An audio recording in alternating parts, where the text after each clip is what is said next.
शौर्य, इमानदारी आणि माणुसकी यासाठी भारतीय सैनिकांचा जगभरात आदर केला जातो, असं संरक्षण मंत्री राजनाथ सिंह यांनी म्हटलं आहे। सशस्त्र सेना माजी सैनिक दिवसानिमित्त कानपूर इथं हवाई दलाच्या तळावर आयोजित कार्यक्रमात ते बोलत होते। प्रत्येक भारतीयाच्या हृदयात सैनिकांसाठी विशेष स्थान असतं। माजी सैनिकांच्या कल्याणासाठी सरकार वचनबद्ध असल्याचं सांगून सरकारचं या संदर्भात उचललेल्या पावलांची माहिती दिली। सैनिकांना आणि त्यांच्यावर अवलंबून असणाऱ्यांना आपलं कुटुंब समजून कायम त्यांच्यासोबत राहण्याचं आवाहन संरक्षण मंत्र्यांनी नागरिकांना केलं। कानपूर इथल्या युद्ध स्मारकावर संरक्षण मंत्र्यांनी आदरांजली अर्पण केली।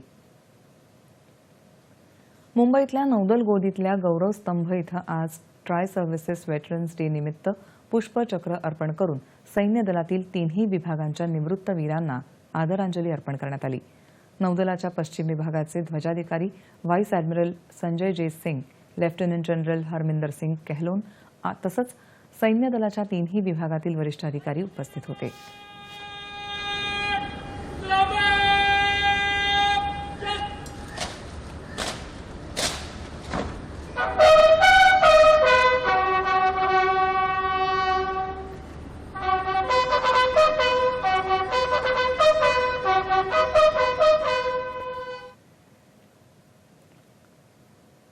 दर दिवशी 14 जानेवारी रोजी हा दिवस साजरा केला जातो।